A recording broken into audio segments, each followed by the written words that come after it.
hear that noise? I'm going to clutch in. That noise is gone. That's the transmission. That could be gear rollover or something else. Well, this is our first ride with the Aprilia Tuono V4 1100 factory. And I found something out lately. Tuono means thunder in Italian. So I think we'll just call this bike Thunder from now on. So if you watch any of our future videos that I'm calling this thing Thunder, there's a neutral right there. But that's why I'll be calling this bike Thunder from now on. And this is my first ride for many years, since we did that first Aprilia Tuono build that we've done on the Motomillion Aprilia Tuono for a client. I think it's been 7 or 8 years now. I guess they always say, right, the first impressions are the ones that last the most. It's very comfortable. So in terms of riding ergonomics, and don't forget it's on stock rear set, stock handlebar, I think I'm gonna eat my words, because remember I called the Tuono obsolete when the Street Fighter V4 came out, but this is a little more comfortable. It's not so high strung, so that's what I feel like with the Panigale V4 and these Street Fighter models that are based on the Panigale V4, that they're very aggressive. I don't know how to exactly explain it, but even when you're riding it, the bike is angry. When it's running, when you're going slow, it wants to go fast, and it makes it a more tense ride. Whereas this one, just from this 2 miles or less that I've ridden, it's very, very relaxing.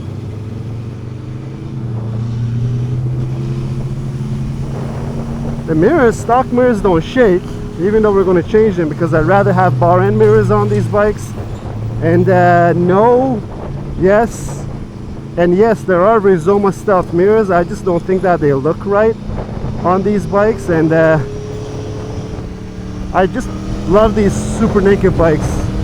Got plenty of power, and they're just so flickable, you know, just in and out of traffic. Don't forget, if you want to watch a video of someone talking about the handling characteristics, that's not going to happen on the channel. We do strictly urban street riding. We are in Miami.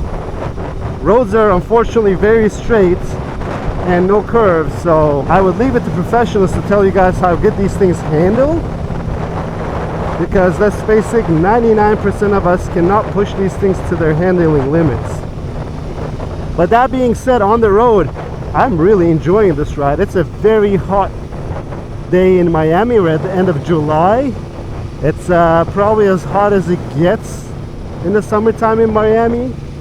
We're probably around 93 degrees with humidity.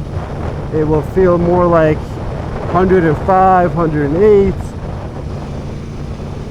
And speaking of the heat, the lack of windshield on this thing is actually helping me keep me cool right now. Mind you, I'm wearing my Alpine Stars airbag vest, and underneath I have my Dainese, I think it's the Super Speed 4 if I don't have it wrong, perforated jacket and Kevlar jeans. So it's the jacket's perforated, but I could really feel the wind. And also from my helmet I can tell you guys that there's quite a lot of wind coming at me.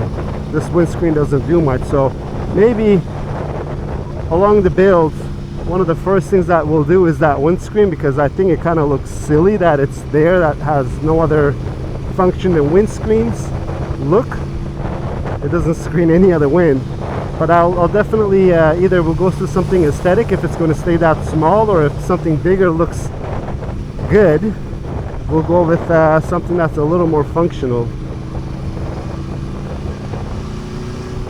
Torque is nice.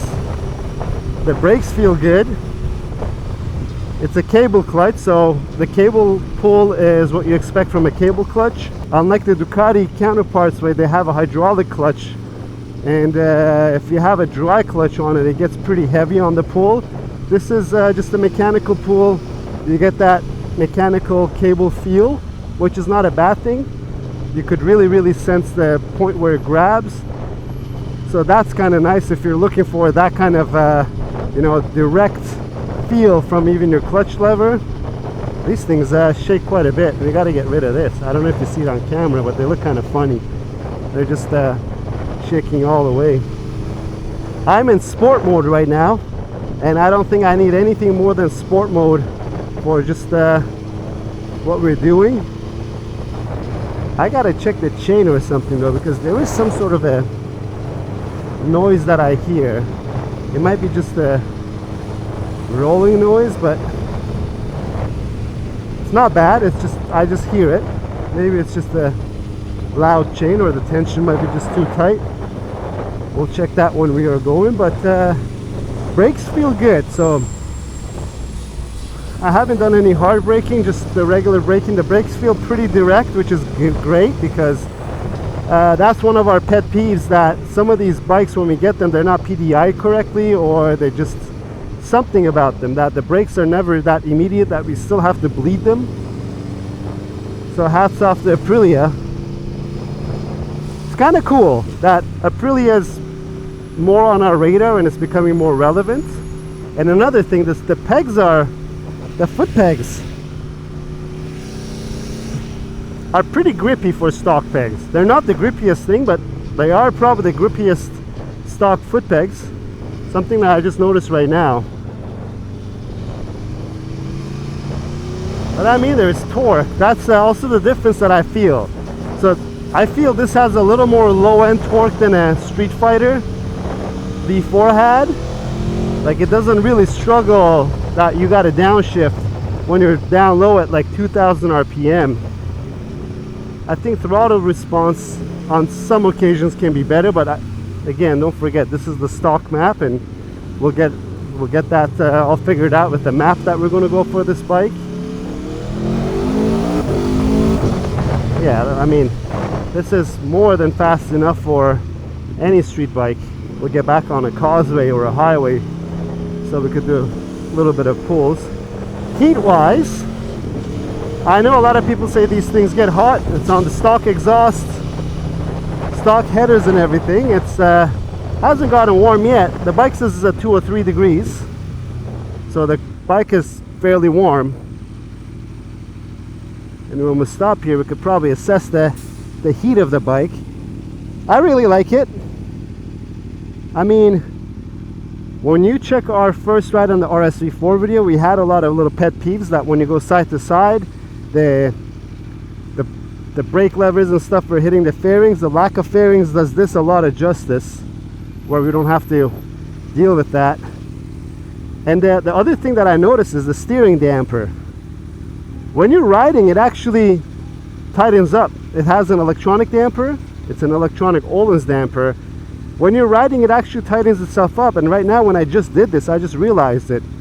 And my good buddy Michael Knight had already taken this bike out for a ride, and he actually just mentioned the same thing to me. He's like, oh wow, for the first time I kind of like the electronic damper, because it did tighten up when I'm riding and I feel it. And now that I went side to side, I just realized that yes, it actually does. The seat is not getting as hot as I remember these Ducatis get. But the Ducatis, don't forget, they get, the heat comes through to the tank and everything else too. The engine is a little, I mean, you could hear the valves or the injectors or something, but I mean, as far as a stock bike goes, it does sound pretty good. There's a little bit of a smell of plastic. I mean, it's a new bike, so quick shifter is a little clunky when it changes. It's like it really cuts out the throttle, so you feel it. Maybe that's because we're on partial throttle. Yeah, when you're not so much on the throttle and accelerating, it doesn't feel just as intrusive that it did over there. I mean, torque for days though. Wow, it's got a healthy amount of torque that you don't even have to rev it around town, which is a plus, because imagine when you put an exhaust on these things, they do get pretty rowdy. And if you just want to get through your local neighborhood and not disturb anyone, that kind of comes in handy, that your revs are down, that you're not going to be too loud. This is the curviest road in Miami, guys. And I'm probably not kidding. Although it might sound funny to some of you guys. But this is it. We're cruising in 6th gear. And it's very nice. I wonder if these things are designed to give some airflow to my legs, just like the DFL V4. I mean, let's face it, you buy a Ducati to buy a Ducati. So you have to live with some of the quirks of the Street Fighter V4. And I can tell you, from having owned both bikes and ridden them, and this one I haven't ridden it for that long, but I could tell you that it doesn't have many of those quirks that I think the Street Fighter V4 had. It's a more civilized ride, let's call it, because it's very calm, and I'm sure that this thing is probably a monster on curvy roads and canyon roads, because we all know Aprilias are very, very competent and they make a lot of power. Downshifts work good. So the gearbox is very, very clunky, not in a bad way. So you know that you change gears. On a BMW, it's not so much of a clunk, it's smooth, but the quick shifter works amazing. I think it's hands down, the BMWs have the best quick shifters. And speaking of BMWs, I probably should be getting or riding an S1000 single R or an M1000 single R to compare to this, because they're all on the same level of bike, right? So the S1000, M1000 single R, the Street Fighter V4 and the Aprilia Tuono V4 1100 and the factory models are all competition of one another. Without having ridden the BMW, I can tell you that this is a bike that is easier to live with. It sounds good. So just like the RSG4, you hear a lot of induction noise. And there's no handlebar vibrations. There's a little vibration that I feel around the tank where my knees go. I mean, that's probably just the resonance that comes through from the tires rolling or something, but the handlebars are very smooth. There's not a lot of, like, there's a little bit of vibration obviously, but nothing crazy, nothing like a BMW's inline 4 engines that are known to have a considerable amount of handlebar vibrations.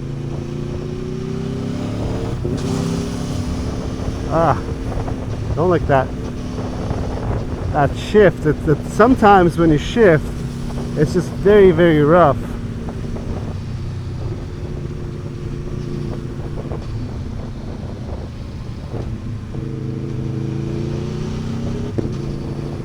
There's a little pop for you.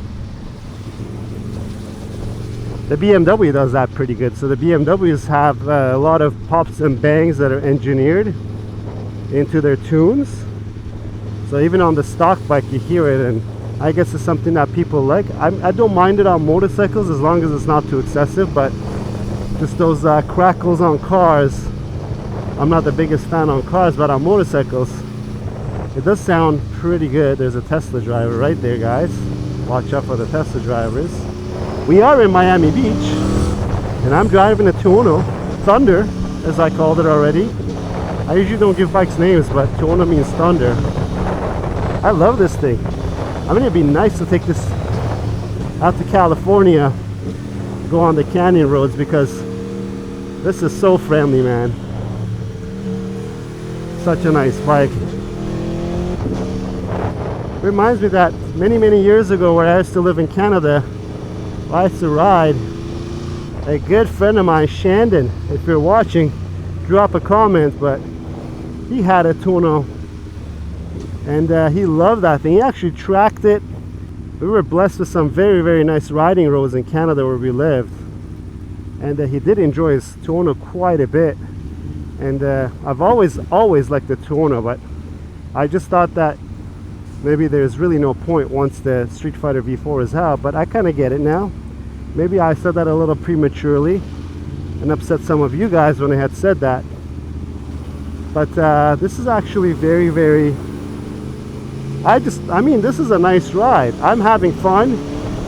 It's a very hot day, but I don't have to live with a very hot bike. So I know you guys have commented saying that the bike gets very hot and this and that. I guess I'm so used to the Ducatis that this doesn't feel hot at all.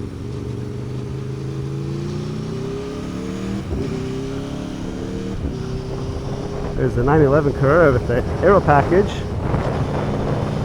Funny enough, that's a 911, right? They all look alike.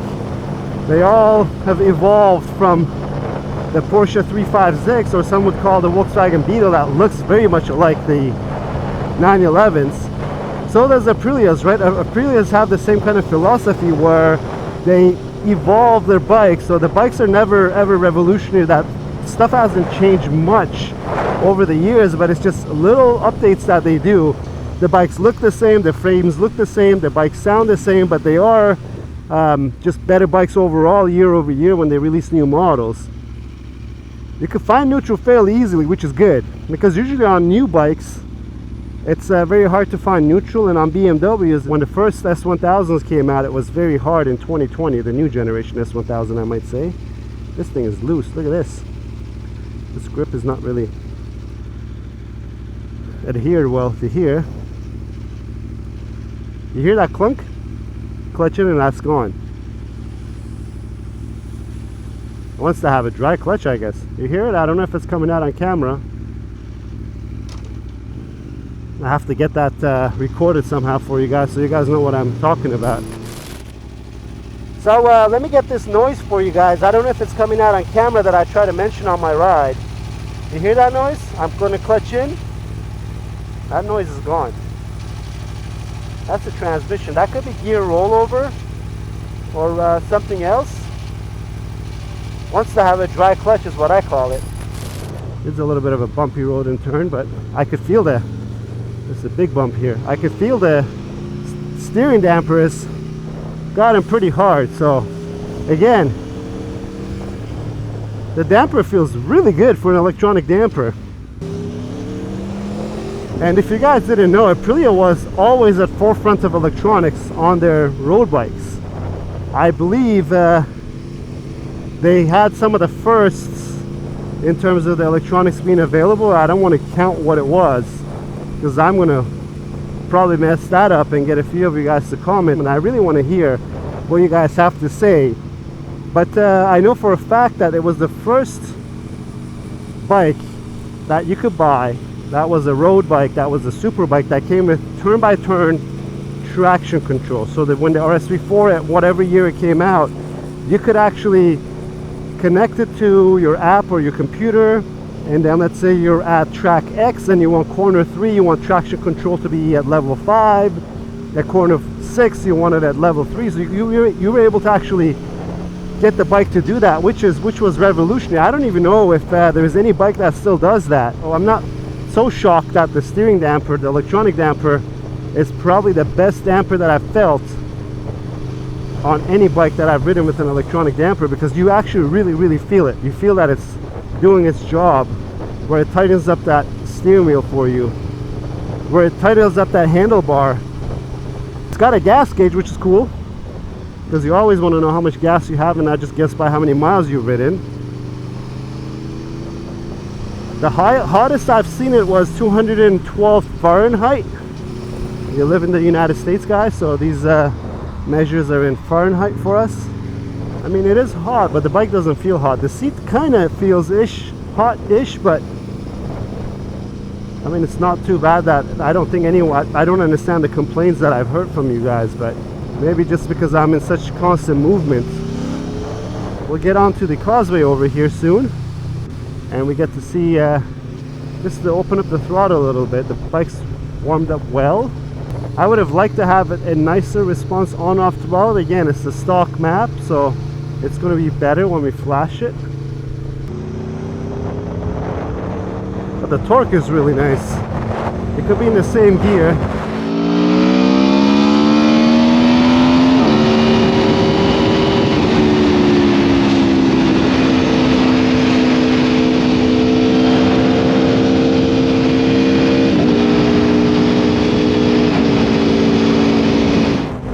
Another pull right here.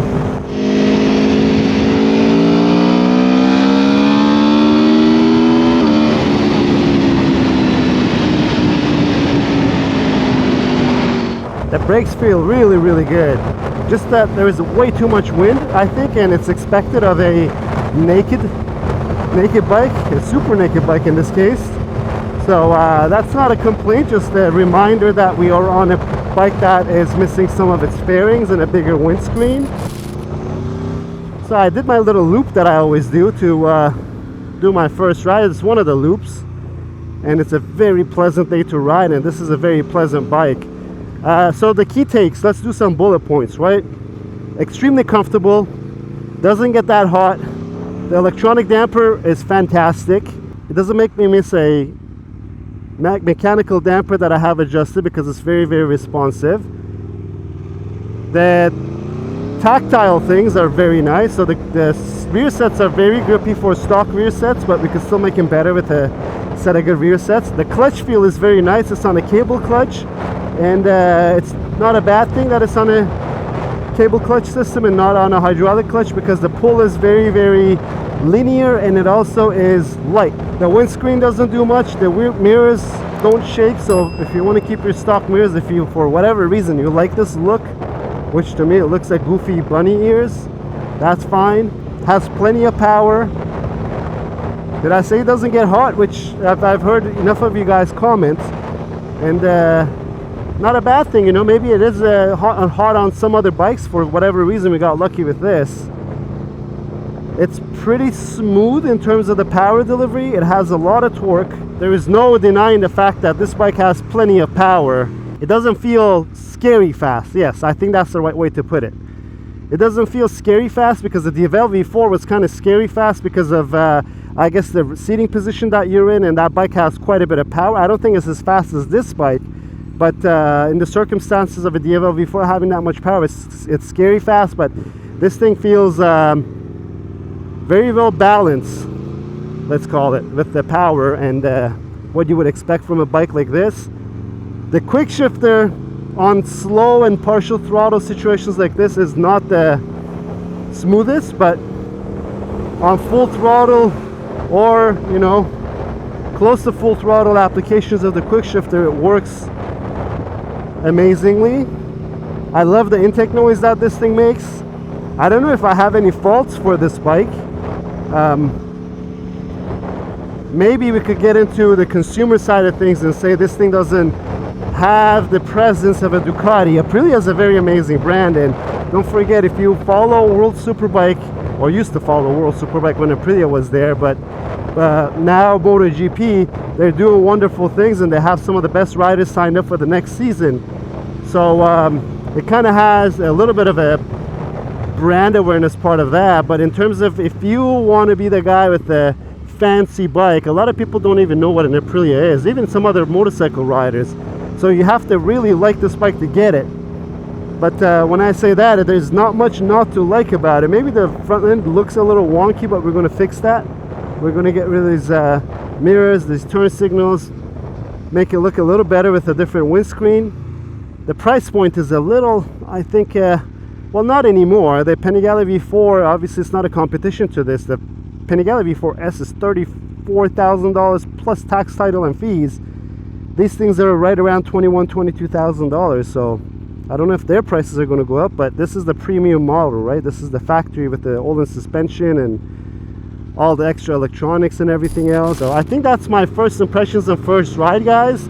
We are going to be doing a load of things for this bike. I think I want to get an exhaust on here ASAP, because this thing sounds good, and I could only imagine what it's going to sound like when it has a nice exhaust. But if you like the video, please give it a thumbs up. If you have any questions or comments, leave them down below. Until next time, guys, have a good one.